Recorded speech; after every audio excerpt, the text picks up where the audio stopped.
Hello, everybody. Joshua Hatton here. Just reminding you that today's episode is a remix episode. Jason, Jess, and I are officially on vacation. To our friends overseas, that is, we are officially on holiday. And so we decided to, for this Christmas edition, or Christmas Eve edition, we decided to post one of our favorite interviews of all time, and really it's in honor of a friend of the podcast. It's in honor of our friend Matthew Rhys, who has a new show that just came out on Netflix just last month called The Beast in Me. If you have Netflix and you've watched it already, good on you. It's a great show, and I know you know what I'm talking about. If you have not seen it yet and you have Netflix, you now know what to be doing. Stop what you're doing. Go watch The Beast in Me. It is a fan-freaking-tastic show. Matthew Rhys is great. Claire Danes is great. Screw it. Everybody in the whole show is really, really fantastic, and it's a really well-done story, well-scripted, well-acted. Matthew Rhys, if you're not familiar with who he is or what he's been in, well, A, shame on you, but B, you should know, right? I mean, between 2013 and 2018, he was in a really big show with his wife, Carrie Russell, called The Americans. And if you don't know that show, then hey, there's another show you should be checking out, because damn was it good. Damn was it absolutely addictive. Again, well written, well scripted, well acted. But between that show and The Beast in Me, he's been in a slew of other things. He was the co-star in A Beautiful Day in the Neighborhood alongside Tom Hanks, a movie about everybody's favorite American, Mr. Rogers. He was also the opening scene of Cocaine Bear. Hopefully everybody's seen that. I know I've seen that. Really fun movie. HBO had basically a revival of the Perry Mason show, but it's a really dark revival. He played the part of Perry Mason in that. Again, if you haven't seen that or any of these that I'm mentioning, I'm providing you with a list of really great shows, great movies to be watching. Another one, he played the part of George Carlin in the movie Saturday Night, about the first episode of Saturday Night Live to be aired. And then finally, I mentioned the Beast in Me. Now, he's been in a whole slew of other things between all of these other ones, but these are the ones that I've watched. Anyway, all this to say, again, Jason, Jess, and I are on holiday, so we wanted to share this super fun episode with you, sharing our conversation with friend of the pod, Matthew Rhys. This was recorded in 2019 in Matthew's basement in his kid's playroom. And I guess that's it. Oh, yeah, one last thing that I wanted to remind you is next week we are going to be off. There will be no episode next week. Believe it or not, we actually do take a full week off, as we have done in the previous 8 years. So we will take the final week of 2025 off, but we will be back in your ears and maybe in your eyes on YouTube after the first of the year. So for those that celebrate Christmas, we hope you have a fantastic Christmas. We hope everybody enjoys the New Year's celebration, and we will see you in 2026. Cheers, everybody.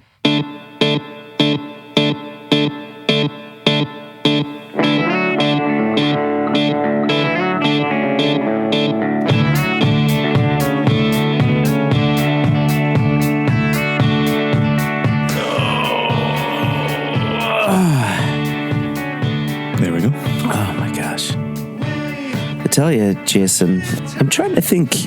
I'm thinking back about our day yesterday. Mm-hmm. Not much happened. It was kind of a boring day, right? Like, you flew up to New York, and what it was just this, like, yet another boring day in Manhattan. Yeah, we ate an omelet someplace, and then had a beer, and then I went back to the airport. Yeah. Something happened at that restaurant, though. Like where we were eating the omelets? We added extra avocado. We did. That wasn't needed. It wasn't needed. But I'll tell you what, that tasted like a $3 avocado. Honestly, I thought it tasted like a 50-cent avocado, but that's you and me. And that waitress was all about the upsell. Right? She wanted to give us biscuits. That was a lot of upsell. The avocado. She was pushing drinks on you. Which normally I give in and say yes, but I almost took it as a personal slight and fought back, Joshua. How was she making a slight? Why was it a slight? Like she was pushing it on me and I was saying no to alcohol. That's not like me at all. Yeah, but why? So why were you pushing back? That's what I'm... Oh, just because she was upselling. I don't like people who upsell. I dig in my heels and get stubborn. Wow. Is that a Scottish thing? Maybe. It's also just being cheap as chips. Meanwhile, you're like, I'll have this Pim's cup and I'll have this avocado. And yes. So you were gonna order the biscuits. I could see in your eyes. That's why I talked you off the ledge with the home fries. I'm so glad I didn't. I really wanted those fucking biscuits. Do you know why? Do you know why in the end I agreed to not have the biscuits? Because you two don't like being upsold. No, because I noticed 3 tables down from us, Jerry Seinfeld and Neil Simon were not eating biscuits. That's true. Did you notice that Jerry Seinfeld and Neil Simon were sitting 3 tables away from us? Yeah, I said hi to him when he said hi to me when I came in. And then I just carried on with the rest of my brunch. Oh, that's why you're like, oh, hey, Jer, what's up? Yeah, he was like, oh, Jason, you're here. I was like, Jerry, I'm with Joshua. Let me be, man. Let me be. Yeah. Yeah. He understood. To his great credit, he understood. Yeah, I was a bit surprised that Neil Simon didn't recognize me. Given how many of his movies you've watched. Right? Given how much money I've, I'm a patron at the Neil Simon Theater. I've seen a few things there. And I figured he would have been like, oh my gosh, is that Joshua? Is that Joshua Hatton of the Guilford Hattons? Ah, yes. And I didn't get that. I think the problem was you were not wearing your crest yesterday. That maybe threw him for a loop. I tell you, he wore his fancy hat. That was a very fancy hat. It's a very fancy hat. I did have a question for you, though. Now that you've got a keeper's medal and you've got your Hatton of the Guilford Hattons crest, which side do you wear each on? I hang one off of each testicle. The keepers are lucky to have you. Oh, he says, fully sober on a cup of oolong tea. That's a good question. No, so I wear them side by side on my left. That's a good question. It's not a good question at all. It's great. Only because it features the name Joshua and Keeper and Hatton of the Guilford Hattons. That's the only reason you think it's a good question. It's a terrible question. Nobody cares about the answer. Do you think people think I have the Hattons, the Guilford Hattons crest? Well, you do. Oh, I do. Yes, I do. Yeah.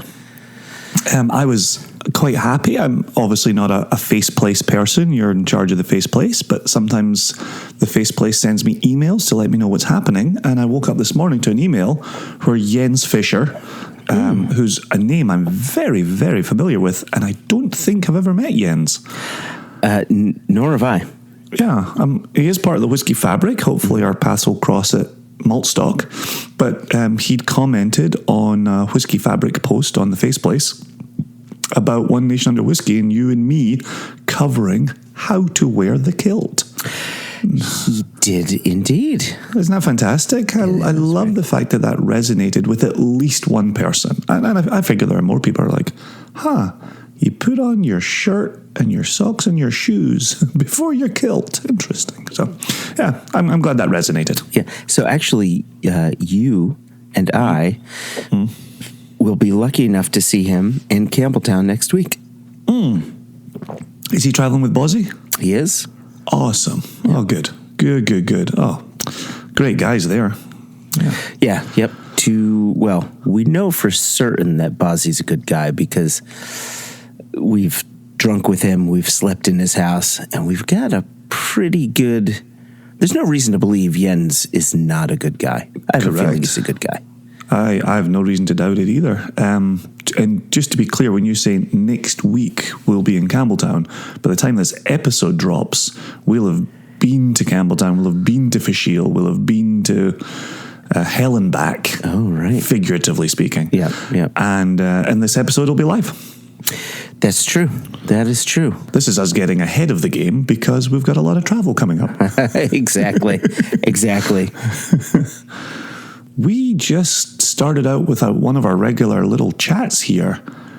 You have not introed the podcast and you have not introduced your business partner, good friend, all right, mate, road wife, that is me. Do you know why? That was purposeful. Oh, really? Yeah, because I'm leaving you for Matthew Rhys, who is today's He is a guest. delight. He's a delight. Delight. You know, I never took you to be a kilt chaser, but that's what you are. You're a down and dirty kilt chaser. You just toss in your old Scotsman for your incoming fresh bit of Welshman. I was starstruck, Jason. I was starstruck. I know you were. You're a starstruck kind of guy. Well, here's the thing. It's the Americans, and I don't think I mentioned it on the podcast. I don't know why I would mention it on the podcast, but I mentioned it to you before. Back when I was going to the gym, before I hurt my foot, which was far too long ago, and yes, I should be going back to the gym, and keep your jokes to yourself. For the record, Jason did not say a single word. You didn't have to. I looked at your eyes. You were saying it all in Morse code as you blinked. I think you read what you wanted to read in my eyes, Joshua. I read the hate in your eyes. And and so I would go on the elliptical machine. I think they just call it the elliptical, Joshua. But how will people know if it's a machine or not?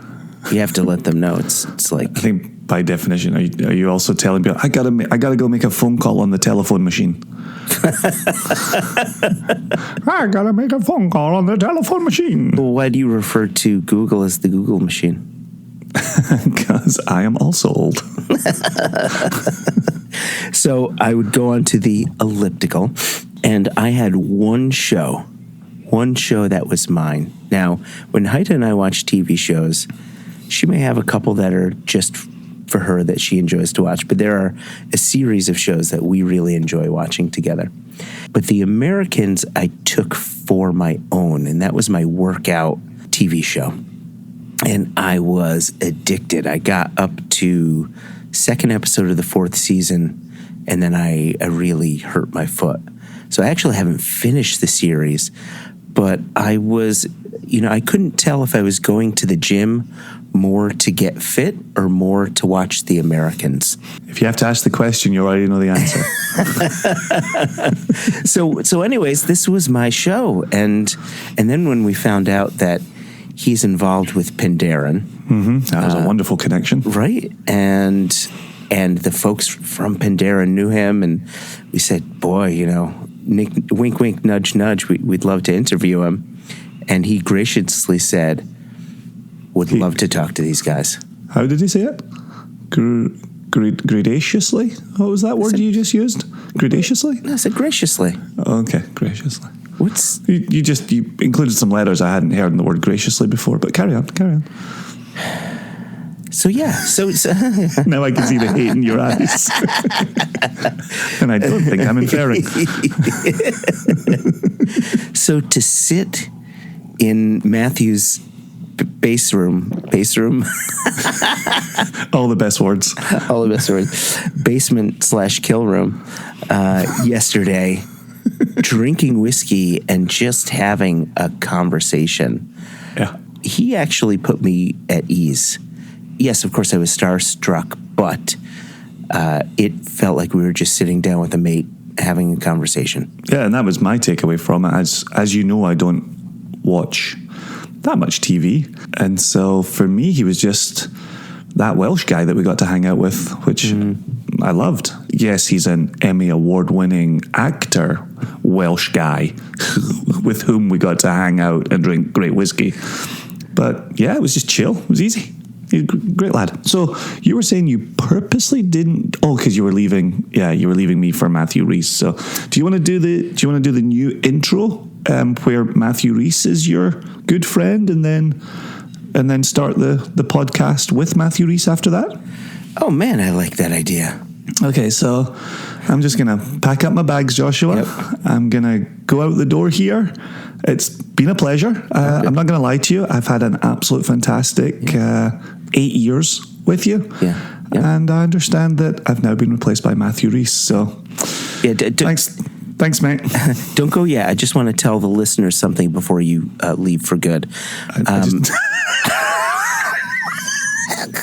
I don't know if I'm ready to hear his name come out of your mouth while I'm still sitting here. So I want our listeners to know that the conversation that Jason and I had with Matthew yesterday, we're leaving in its entirety. And so the episode is just going to end with his misconception, a little conversation, little chatter after that, after that, and then it's just going to trail off. So cool. So we'll do that. I'll intro it, and it's been a good time, Jason. Thanks, man. Yeah. Thanks. Well, thanks, listeners. Thanks for all your support, Joshua. Thank you for your support, and best of luck with your new podcast. Hello, everybody. This is Joshua Hatton with One Nation Under Whiskey. I'm joined today and now and forever, joined as always by my good friend and now business partner, the Emmy Award-winning actor, Matthew Rhys. Matthew, take it away. The picture happens and what happened there? That'll be the picture that we use for the master. Yes, yeah. We were shooting corks off each other's heads. William, don't tell. Yeah. Just another day in paradise. yeah. Lovely. Look at that. Look at that. Waveforms look good. Working. This room is acoustically fine. Just aesthetically challenged. I don't know, you have archways. It's hard to argue with archways. Well, that's true. It's almost a distillery. Yeah. Well, cheers. Cheers. Thank you so much for having us. Yes, good to have you in the kill room. Basement. It's great to be here. Yes. Says everybody one time. Yeah, just the once. Oh, that's good. That is good. So what I've poured us is the Madeira, the Penderyn Madeira finish. So the Gold Series, 46% alcohol, 7-8ish years, somewhere around there. First starts off as life in first fill bourbon, then is transferred into Madeira casks. And then how long in Madeira? That's an excellent question. Yeah, you can't bamboozle me with your numbers. No. So I think it's about 3 3/4 years. 3 and 3. That sounds about right. We're just making shit up. Yes. Not even drunk, and it's off to the races. You really owned that. Yeah. Well, you know what it is? The finishing time changes from batch to batch to batch. Oh, does it? It does, because because everything is bottled in batches, and because whiskey matures in different ways in casks all the time, they have to play with, okay, how long is this going to stay in the bourbon cask? How long will this stay in the Madeira cask? As they marry the final product together to make it taste like the previous batch. Okay, that makes sense. So, right? Yeah. So if you've ever seen a bottle, now Penderyn doesn't have age statements, but if you go to a shop and you see like Lafroig 10-year-old or what have you, there could be 11, 12, 13-year-old stuff in there. And it's just because they need to mix in other products to make that 10-year-old tastes like the previous 10-year-old. Well, that's just not right. You've burst an enormous whiskey bubble for me. Nothing will taste the same now. Yeah, it's that dirty consistency word that you keep hearing. Yes, consistency. Yeah. That's for the weak and the infirm. Would you prefer a lack of consistency? Would you like a little surprise in your glass? if it didn't disappoint, surprise, I never mind. I always enjoy. It's always when it's rather unpleasant. An unpleasant surprise is never welcome. Have you had an unpleasant surprise? And we're still talking about whiskey. Oh, sorry. Well clarified. Yeah. Do you know what? I haven't, because, and I'm slightly ashamed to say, I am that creature who will follow a certain pattern of knowing what he's getting. Okay. I'm not the one who kind of goes, "Oh, I'll try that. I bet that's punchy. I bet that's a little firework on the tongue." I'm always like, no. Because I think, especially as I age well. No, as I'm aging, I was meant to say, the dram at the end of the night has now become such a big thing that I don't want a kind of a mishap. Okay, maybe in younger years, in daytime drinking or frivolity, but now it's at a point where I'm like, it's such a luxury. I just want to know what I'm getting, so I can go, okay. Oh, there it is. The old friend. Yes, who never lets me down or disappoint. Yes, yeah. No, that's... So this is the reason why there are McDonald's in Paris. Tragically, yes. Yeah. Did you see me at that McDonald's on the Champs-Elysees? That was me. It's the only place we've ever met, Matthew. Yeah, that's true. That's true. But they did serve beer. You got Le Big Mac. Le Big Mac. Yeah. Big Mac. What do they call a Whopper? I didn't go to Burger King. Thank you, sir. I cannot believe Joshua left me hanging on that one. Thank you, sir. Do you know why? Because I was going to the next step. I was thinking Royale with cheese.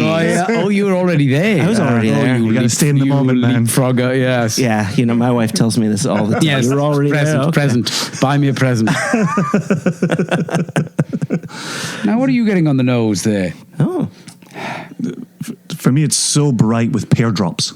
Oh, it's straight from the candy shop. It is sweet, yeah. Yeah. Oh yeah, pear. I'm getting boiled raspberries. Boil it and reduce it a little bit, so you can put it over a little angel food cake. Oh, yeah. And you, Matthew?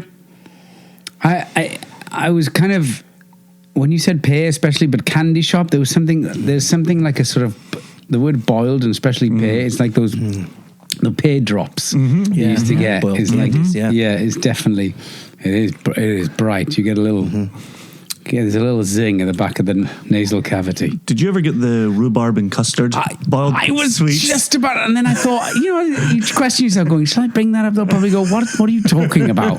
But yes, that was a strong one. Yeah. Okay. See, this is as the. This is where the Atlantic divides us. Right. Yes. Well, Yes, and you were asking me how the two of us met, and over the blogs, I would always put those notes right into my blogs whenever reviewing whatever the whiskey was. Yeah. And just saying, it's candy store stuff. Right. But yeah, those rhubarb and custard boiled sweets. Yes. They really do appear in a lot of different places. Very specific. When I got into whiskey, I started looking for various blogs,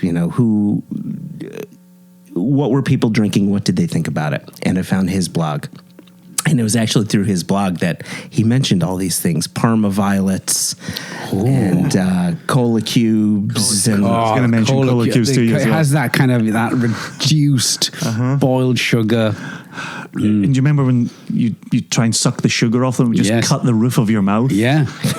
Glory days. For life in Wales and Scotland, life is suffering. That's how we do it, man. Yes, that's what even in sweets, the Celts would find suffering. Well, as someone who's never experienced that before, but needed to know what the hell he was talking about. And it wasn't just him. There's, any UK blogger is going to bring this up, or if there's a floral note, they may bring up heather or gorse, and all these things that I've never heard of in my life. So I would read his notes, and if there was something like Parma violets I hadn't heard of, I would actually buy some if I found a British shop or whatever, just to understand what the heck he's talking about. The one that took the longest time for me to work out that nobody knew what I was talking about, Halloween in Wales, is it anything like us in Scotland? Monkey nuts? Well, the ones that you kind of you break open. Uh-huh. Yes. Oh, yeah. So I would always talk to people, especially kind of young Isle of whiskies would have monkey nuts for me. Yeah. And so I moved to America and started telling people, like, I get monkey nuts on the palate. They were like, get out, you pervert. It did not go. Testicles. Yes. What's funny is that I literally spent 3 years talking about monkey nuts on the palate. And no one said anything. Correct. Yeah. It took somebody being like, so when you say monkey nuts and we all giggle, what do you mean by monkey nuts? And I would say, well, it's kind of like, I guess it's like a peanut, but it comes in a shell and you have to crack it. And there's the dust and there's the skin. There's multi-layers here. And they were like, oh, you mean unshelled peanuts. Okay. Yeah. Oh, right. Yes. Okay, Not very the different. scrotum of a chimpanzee. Yes. So that was a bit different for us. Yeah, I see monkey nuts on the palate. I just think volume 7 right there. Yeah, I never saw the first 6. Okay. Anyway. But yeah, I'm so glad that you asked about tasting notes, what we're getting. Did you sip it yet? I haven't. Yes. I haven't watched you closely enough. What are you getting on the palate? See, this is where I go wildly wrong. Because when I say things, people go, no, that's not there. That's not there. And I go, vanilla? Always a safe route. I don't think you'd be wrong with vanilla. There's a spice to it as well that I'm trying to grasp at. It's not quite ginger. It's like if you mix a little ginger and vanilla. Any nutmeg for you on the palate? Oh, yes. Yes, see? A little bit of nutmeg. Have either of you had golden milk before? Have you heard of that? No. It's a mixture. My wife makes it every now and again, but it's almond milk with turmeric and some of these other spices that we're talking about. I think there tends to be freshly grated nutmeg in golden milk. Okay, yeah. And it's got so much turmeric in it, that's what gives it the golden hue. Right. So, this is something you drink at night. Turmeric can help relax your body. It's good for inflammation and everything like that. It's good for liver renewal. What, turmeric is? Yeah. Yeah. Well, there we are. Which now we're up and running. It's why Indian with a night of pints is really good for you. Not really good for you. Let me take that back. It helps a minuscule amount. Right. The turmeric in the Indian food is kind of pre-gaming the liver for recovery the next day from the night of pints. There we go. Yep. You can rationalize anything. If need be. Only the important things. Yeah, I threw my guts up around 2 a.m. Yes. But the turmeric. But my liver was like a bell the next day. It was glowing. Yes. Well, I got golden milk. Is when you started mentioning that sort of the spice along with the vanilla. That's where my mind went to with the golden milk. It's sweet yet spicy. Yes. Tad bit savory. Yes. Yeah, no, it's a great dram. Well, one of the things I was going to ask you about Penderyn, Matthew, is for me in 1995, they built Arran. And I was saying to you earlier, born in Ayrshire, grew up looking across the Firth of Clyde at the Isle of Arran. Yeah. So in 95, to know that we had a distillery there was really exciting. I really enjoyed it. For you as a Welshman, when did you come to the US? And Penderyn is 99, am I remembering that correctly? 99 is when they were built. 2000, I think, is when they started to distill. Yeah. So did you have a sense as a Welshman to have a Welsh single malt distillery? Yeah, it was all kind of, it was equal part, a number of things. It was like, do we dare challenge the Scots? The smaller Celtic brethren stands up and says, we have good water in here. Yep. We'll give it a go. And yeah, and nerves as well, because you're kind of nervous. You go, look, if this is the first, it'll be scrutinized, and therefore you hope it will deliver the goods. Sure. Yeah, this is your first impression. Exactly. Yeah. So there was apprehension, but it was exciting, and I love the fact that someone went, you know what? We should. It's cold and wet here as well. Exactly. We should make whiskey. With farmland, right? Exactly. Yeah, exactly. Yeah. It's all very similar. So yeah, it was very exciting that someone went, let's do it, because I think at times we bemoan the lack of initiative in Wales as a nation. So I was buoyed by the fact that they sort of stood up and went, we'll have a go, with great aplomb. Yeah. Were you still a Welshman in Wales at that time, or were you a Welshman in America, or a Welshman somewhere else in the world? No, I was a Welshman in London at the time. Okay. Yes. Right. So still kind of treading theatrical boards in London. 25 pence an hour, whatever it is, it still is. Yeah. So yeah, it was. It was firmly back in the theatrical days of London, and for some one of those weird reasons that we always go, why did we drink Jamesons as students? Well, we did. There were 3 of us lived in a flat, and we were actually, I'll tell you why. I just made the connection after all this time. I went, hang on a minute, it's not that odd. We were in a very Irish area called Kilburn in northwest London. Very, very Irish area. And we would always end the evening, usually with a few Jameson, and then inevitably pick up, a quart on the way home or whatever. So my college years, it was always Jameson, Irish whiskey, always. And I have a real nostalgia still for Jameson. Yeah. Do you find yourself buying bottles of Jameson every Really? What does happen is my agent at the time still is. It was my first one, my only agent out of Are you telling him news he doesn't know? Don't listen to this. I'm still with you, Dallas. But he's a huge Irish fan. And I remember telling him, one of those things where he said, we usually finish the night with a Jameson. And every now and again, he will buy me a very special bottle of Jameson, which is always has a real smile of nostalgia when I see it. In fact, the last one he gave me was last November for my birthday. So I'm always like, nice. There it is. That's nice. Yeah.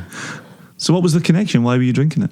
Was it the Irish? It was the Irish pub. It was the Irish pub. We used to drink in a pub called Biddy Mulligan. I remember it now. There was obviously they had the paddies and they had Jameson, and we used to drink Jameson at the end of the night. That's fantastic. Yeah. It's funny, when I first moved to Glasgow, I moved to a heavily Irish area on the south side of Glasgow. Right. And lived with Irish guys, but didn't ever have any Jameson around. A lot of kebabs, though. A lot of kebabs. Yes. In that heavily Irish area. Yeah, you get a lot. You get in the tasting notes I put in about Jameson. It was heavily donnered. Yeah. Although you do the Jameson to try and get rid of the taste of doner kebab at the end of a night. Yeah, God, the number of doners. We lived round the corner from a doner kebab shop, and it was so much easier for a bunch of guys to go just get doner kebabs than it was to do anything in a tiny kitchen. Yeah. It's handheld. A couple of quid, easy peasy. Bob's your uncle. Yep. There are 10 to 20,000 Americans scratching their head right now. Google's your friend. Yeah, look up the Google machine, doner kebabs. Yes. Thank us later. I only found out recently that there's a difference between kebabs and shish kebabs. One is on a shish, and one is on a rotisserie doner. Oh, okay. The one you want to keep quiet about, just go shish. Yeah. Let's go. What about this one? Shish. I like shish. Shish. That's for special people. Shish. Oh. So when did the dad jokes come in? Literally when I had a kid.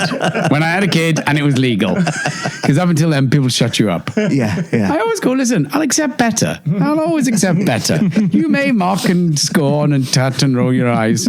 But until you can offer better, shut up. And I am a dad, so shut up. There you go. Yeah. You have to own it. You absolutely have to own it. Absolutely. Yeah. There's enough trouble in this world without ragging on dad jokes, because it's a minuscule moment of mirth. I think it's an art form, personally. I do too. Yeah. It shows you're listening if you're riffing and punning. Exactly. What does Carrie think of your dad jokes? Oh, she's immune to them now. They like bounce off her like a superhero. Oh wow! See, I tell them, and I can literally hear my wife's eyes roll. It just hit her frontal lobe here. Yeah, you hear it. Yeah. But it's the fact that our kids are getting to an age where I can hear their eyes rolling when I say it as well. Yeah. My 12-year-old's number one response is, very punny, Dad. I'm like, see, you're guilty of it too. Yeah, see, it's a riposte. Now you're fencing. Yeah. So you're just raising them right. Yeah. Yeah. Time will tell. So how long have you been into Penderyn? How long have you known of Penderyn? And what I knew, I think everyone in Wales knew about it upon opening, because it was a big deal. It was a big deal that we were going to have our own whiskey. We were all very excited by it. So it was we started buying it up very quickly in 2000 when we were like, we're off. We have our own, and it's good, and we like it, and it's kind of zingy and fun, and has a good Welsh name. It checked a lot of boxes. Okay. Were you nervous? Yeah. Oh yeah. Very. Yeah. Very nervous that it would succeed. We desperately wanted it to succeed, and they surpassed that. And especially with. I don't, to me, I know little about whiskey, because when they go like, we finish in a Madeira cask, you're like, oh my God, how un-Welsh to be that, bold and exotic. We're going to finish in a Madeira cask. We're going to stick our fingers up at others. We're like, oh my God, this isn't very Welsh. Surely we should finish it in some sort of Welsh teapot or something, and just thank them at the end. Oh, that's great. Yeah. It was. When did you, now as two true, beyond whiskey aficionados, when did you, what was the first kind of light bulb moment for whiskey for you both? I'm so glad you asked this question, because we're going to throw something similar at you. Jason, why don't you tell yours? Yeah, so I grew up in a blue-collar family in the southwest of Scotland, and it was a whole bunch of cheap plastic jug blends that uncles and my dad... Jacobite?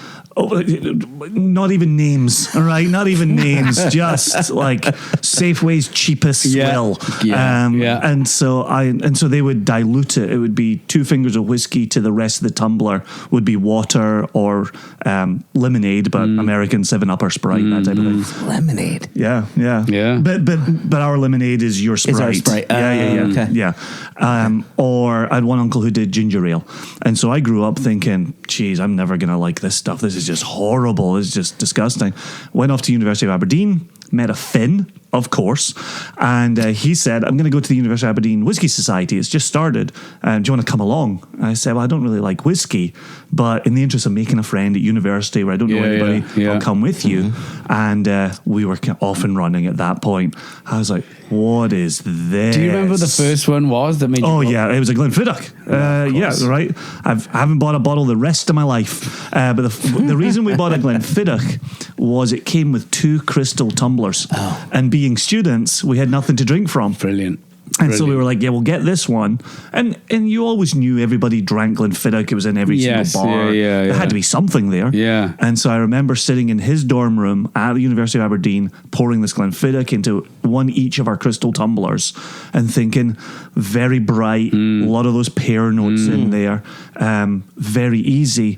But it had a profile that wasn't this cheap swill garbage that my family was drinking. Yeah. And I was like, oh, yeah. And then I remember the next time out, we had a Highland Park. And I was like, oh, Glenfiddich, thanks for the memories. It's me, it's not you.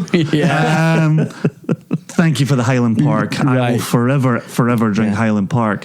And then within a couple of months, I had a Lafroig 10.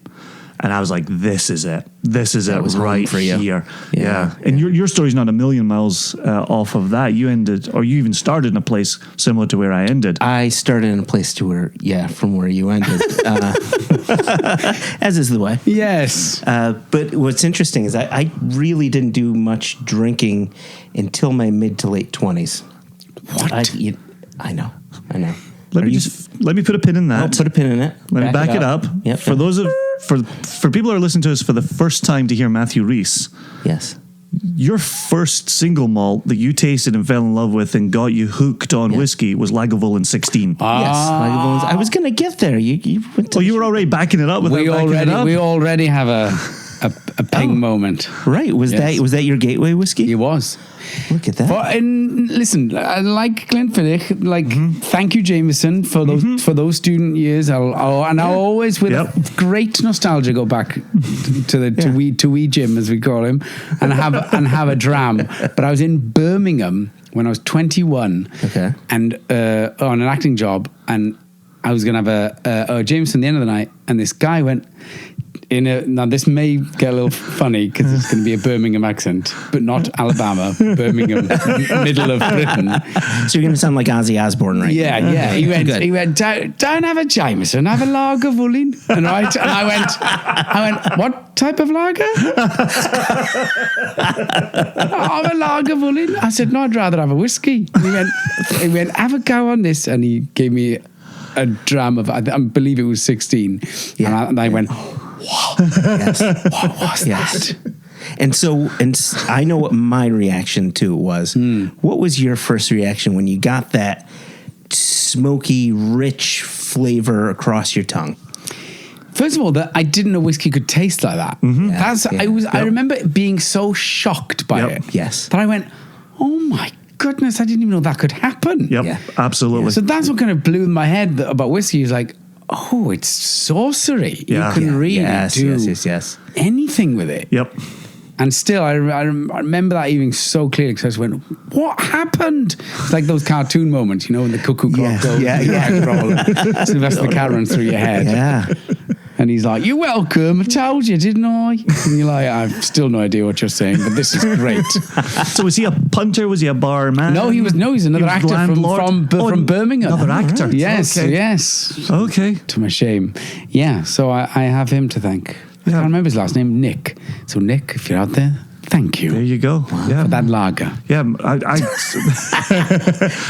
I had the similar response with, I can't believe this is whiskey. I can't believe this is single malt. And Petty, the Finn who I was sitting with, who remains a good friend to this day, he stuck his nose in it and said, boat tar. And I had no idea what boat tar was. What's boat tar? And he actually said, you know sauna? And I said, no. Like, I know what they are. I know what the word means, but I've never been in a sauna. He says, well, we build them and then we coat them in boat tar. And this smells like the inside of a sauna. And I went, that's fucking amazing. We're sitting in Aberdeen, Scotland, was miserable and dreich, and you're now talking about saunas in Finland at your summer cottage. And so that was 96, cut to 2000. I travel with my now wife to Finland. We go and sound our first Finnish sauna, and I go, that's Lefroy Ken. He nailed it. He knew. Oh, that's Are you still in touch with him? Absolutely, yeah. Are you really? Yeah, he lived in DC. He's with the Finnish Ministry of Defence, and he was stationed in DC for 3 years because I was in Virginia. No way. And so, we'd meet up and drink and share stories. And Petty Pirainen, he's a fantastic guy, still great friends to this day. Brilliant. Is that how you pronounce his last name? Yeah, it's just as it sounds. Pirainen. Well, I have a friend named Kimo who has the same last name, but I've been saying Pironin the whole time, and he hasn't punched me yet. He might be Italian. Let me tell you this. He hates your guts. It could be a Peroni lager. Yeah. Kimo hates your guts. Kimo hates my guts. Just so you know that he is Get it simmering. out of the way. Yeah, he's a Finn just simmering away on his hatred for Joshua Hatton. Unlike the Finns to simmer. Still waters run deep with that mob. That's why they get as drunk as they do. I thought we drank. Yeah. I thought we drank in Scotland. I went to a Midsummer Fest.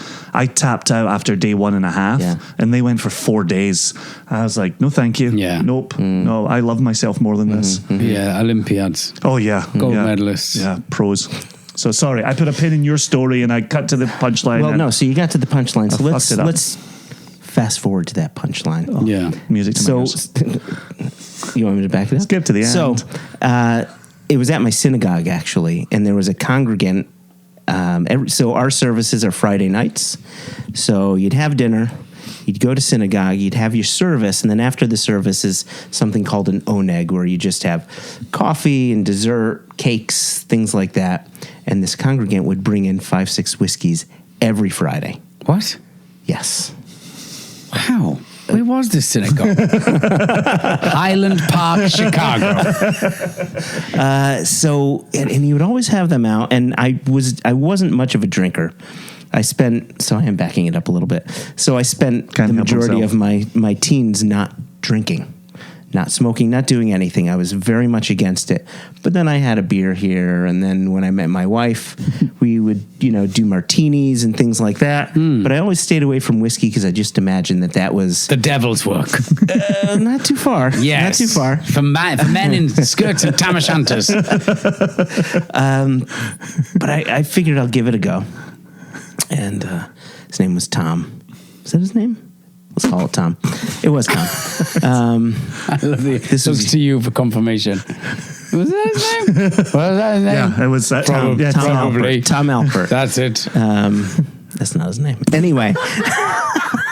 Big Tom. Mr. Alpert. Bruce Alpert. That's what it was. Terry's husband. Terry. It's Terry's husband. That's right. So he had all of these whiskeys, and I said, look, I don't know these from anything. What would you suggest? And he said, do you want something sweet or do you want something smoky? And I said, I didn't know that whiskey could be smoky. Right. That sounds interesting. Yes. He says, why don't you try this one? So he pours me in this little cup, the Lagavulin 16. And just like you, I took a sip, and I couldn't understand how flavors like this could exist. And first it was the flavor, and then immediately I was transported to 15 years prior, camping with my dad. I was getting the smell of the damp earth. I was getting the campfire. I was getting, the autumn leaves falling, everything. And what blew my mind was that it wasn't just flavor. It was evoking memory, and a pleasant memory at that. And it was at that point I said, oh, there's something to this. And because I wasn't much of a drinker prior, I never really liked getting drunk, and I was scared of going from point A to point B really fast. And I liked the idea that it wasn't something that just transports you from point A to point B. It transports you back in time. Yeah. And that just blew my mind. And it wasn't a few weeks after that I started looking for more whiskeys, looking for people who wrote about whiskeys. What's good? I don't know what's good. Yeah. And then that's how I found my work wife. Magical. I do. Joshua, I do. If only the listeners could see me tearing up at this moment. I think we'll take a brief interlude. Which would be a perfect time to put something else into our glass. Yes. So while I get that, Yes. Jason and I did you want to pose the question, or would you like me to pose the question? I have a different question. You can pose a question. So can you get the whiskey while I pose the question? Oh, careful of the Nerf gun. I believe it's cocked. Should I get a photo before I... Could go off. Yeah, so, Yes. so this bottle, oh yeah, get it with that, yeah. This bottle is actually, hold on, something that was given to me by Sean from Pantera. Right. Yeah. And she wanted us to open this with you. Oh. And wanted to leave the remainder of the contents In the kill room. with you. What happened to Matthew? We left him in a basement with a bottle of Welsh whiskey. Oh. Hasn't been seen or heard of since. So this is a single cask of their rich oak expression. Oh. It is full cask Look at strength. that color. The color is freaking gorgeous. Isn't it? What's it, 57.9%? 1.21 gigawatts? Something like that? 59.8. That was close. Heavens. Now, maybe you could, I should have Googled this, but you know the term proof Yes. of alcohol? I'm sure you've gone over this in podcasts. Yes, but I'm happy you to. can do the quick recap Yes. for me. Okay, so first off, you're talking to a person who absolutely hates that term. Oh. And there's a reason why. And this will come in the explanation. Yes. So we use proof in the U.S. It's a very common term. Someone will see a bottle of Jack Daniels that says 40% alcohol, and someone says, oh, that's 80 proof. Right. Right? So it's really easy in the U.S. to figure out what a proof is. You take the alcohol by volume, you double it, you have your proof. Right. If it's 60% alcohol, it's 120 proof, and Right. so on. Right. But in the UK, if you said, this is 100 proof, now I just told you what we do in the US, you would say that's 50% alcohol. In the UK, it's 57.1% alcohol. Ooh. And that gets back to the days when rum was being rationed. Right. For war efforts and such. Yes. And there was also taxes and things like that as it relates to alcohol. And the only way that they could figure out what the ABV was on the alcohol and the rum was they would take some of that and they would put it on the gunpowder and they would light it. And if the gunpowder popped, if it exploded, Yeah. that's proof. that means that is it's at the proof they need it to be. However, Right. in the U.S., we were using really good French gunpowder. So at 50% alcohol, it sparked. But the UK were using crappy British. Well, we're known for that. Yeah. Yes. And so I damp powder, right? Damp Island, Scepted Isle, damp powder. But while you had worse gunpowder, you got better alcohol because you get the higher ABV with your 100 proof. Yes. So and we you still needed to and they add still more. won Waterloo. That So- showed them. Yes. So my question to you, and you can ponder. My question is, you can ponder this as you're nosing this. What was your spark when it comes to acting? When it comes to what you do, what your life is? What sparked you to say, I think this might be for me? I think this is something I want to explore. I had a light bulb. You know, in Wales, there's a very big cultural tradition. Twice a year, many children in all walks of life are kind of kicked onto a stage and told to recite poetry, sing, dance, or do whatever. They're big advocates of the arts. Yeah. So from an early age, especially with chapel, you know, reciting, you're on a stage and you're doing and it's what you do allegedly for fun. You're told that it's fun. Okay. And then at 18, you know, you kind of say, oh, well, it's time to, you know, look at universities and get a real job and all the rest of it. And a friend of mine who was a year older than me said, well, I'm going to apply for drama school. And I said, what, you mean do this for a living? And that's where I think the Welsh kind of go, no, yes, this is for fun. It's for weekends, for fun. It's amateur dramatics. You don't do it for a living. You got to do something properly for a living. Yeah. But he did, and I kind of went, and he was from a very, very similar background, parents, teachers, as were mine.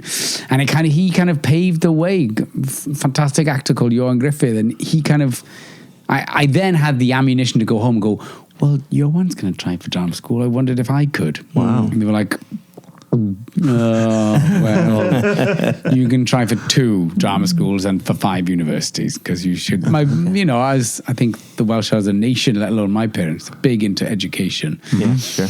So it was all about getting an education. Then I got in. They were like, damn. Was this the Royal College of Music and Drama? Yeah, it was Royal Academy of Dramatic Arts in London. Yeah. Yeah, so that was about 93. Mm-hmm. Oh, wow. Okay. Oh, wow. Yes. We're all of a similar age here. Yes. Yeah. So that was way back then. So it kind of all led a very natural course, basically from him going, I'm going to give it a go. That I went, we can do that. And also, you know, you'd had kind of 2 who'd blazed a path, which were Richard Burton and Anthony Hopkins. And Hopkins especially still is an enormous hero. And he kind of thought, and he went to the Royal Academy as well. And I thought, well, if, you know, he's led the way from Port Talbot. There's like Michael Sheen were doing the same. So it became a possibility, it became a very real possibility. And then it all kind of went from there. It all went wrong from there. Was there ever a point where you said, you know, early on in your career, where you said, I don't know if I made the right decision? Oh, yeah. Yeah. I was going to ask that question as well with the 25 pence an hour rates. Yeah. Those times out of work when you're, you know, scouring the Kilburn High Road for a doner kebab and you're going, oh, this was a bad idea. Yeah. And there were long terms out of work as well. I feel like I served an apprenticeship in that, you know, I did the regional theatre, did the tours, small parts in the plays, and, you know, Royal Shakespeare Company, and then worked my way up to, you know, then National Theatre, Royal Court Theatre, the West End. It all seemed like a very natural apprenticeship, if at times a hard one. fueled by rage and alcohol. Were you a young purist who thought the boards, treading the boards, would be the rest of your life? Did you early on think movies, TV, what was going on? Or when you're out of work, would you just take anything? Oh, do anything. Anything. Pay the bills. Yeah.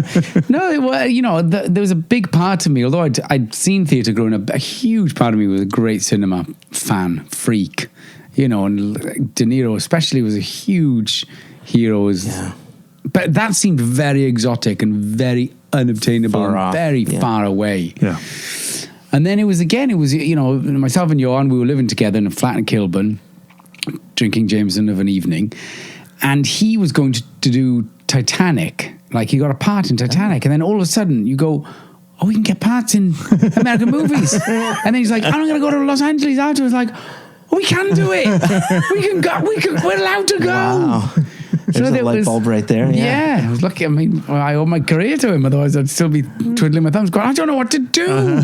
Wow. So there was this kind of chain of events that led us, and there was a few of us then who were like, we should go to Los Angeles. Sure. So we started, you know, back in the day of television, especially for pilot season, there was a very definite pilot season, January, February, March. You would go, especially in the bad months of Great Britain, you'd go to parties and sleep on couches and go to the beach. It was like, you felt like you were in a movie. You didn't really go with the express intention of getting a job. It was like going, I auditioned for this film, and you just felt like you were in a movie all the time. And then you'd come home and do some theatre. Okay. And then a few times it landed. I got a job out there. In fact, the first time, bizarrely, I was on my way back. I did a job in New Zealand, and this American agent see me in a play in London. He said, why don't you stop in Los Angeles, take some meetings, you know, as they kind of do. And he put me up for this job. He says, Julie Taymor's first movie, and it's with Anthony Hopkins and Jessica Lange. And I got it, and I thought, LA's brilliant. Titus, yeah. It's great. You just turn up and get big and giant movies. I didn't know, for the next 10 years I went over, couldn't catch a cold. Wow. But I went and did this giant movie in Rome, and you go, oh God, that was easy. And you thought that was it. Oh, that's all you do. You just go to LA and get a job with movie stars. And then and then the well dries up. Oh my God, it was arid for almost a solid decade. Wow. I love in what you're saying, that Johan is your Petty.